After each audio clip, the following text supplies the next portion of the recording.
Well, let's bring in John Hemmings, East Asia specialist from the Centre for Strategic and International Studies. Thanks for coming in. Thank you for having me. Picking up on that point of what can world leaders do to try to control the situation. We're just hearing now from the UN Chief Ban Ki-moon, who says negotiations are the only way to solve the problem.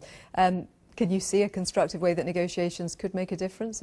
Yes. They haven't before. Well, the six-party talks broke down precisely because the North Koreans refused to allow verification protocols. Now, if we could put those back on the table, I could see some possibility of the six-party talks resuming.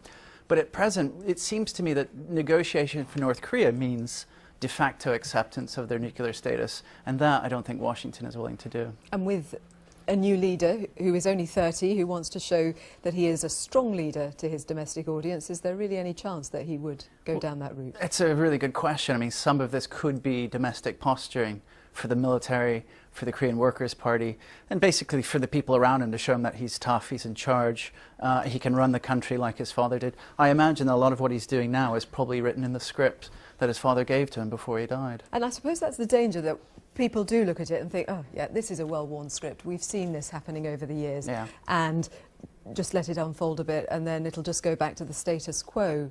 But obviously there's always a danger, because it does have military capability and it does have neighbours who are jittery. There's, I think, serious concern right now in the US. It's muted, and I think it should be muted, but there's serious concern that there's possibilities of miscalculation. With so much troops on both sides, with the exercises, I think that's our main concern. However, in terms of rhetoric and the build-up of tensions, that seems to me to be a very deliberate campaign on which they have very little desire to follow up on in hard terms. What do you make of the military operations that have been going on, the joint military operations with the US and South Korea? Because it's something that happens every year, but inevitably it will inflame sentiment north of the border. I think that argument forgets the fact that the South is regularly pinged with small attacks. We had the Chonan last year where their ship was sunk. And the US is between two lines of wanting to reassure its ally and deter this opponent.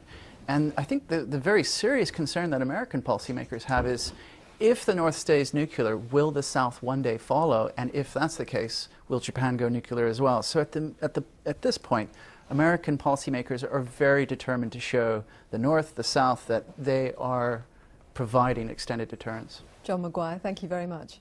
Thank you.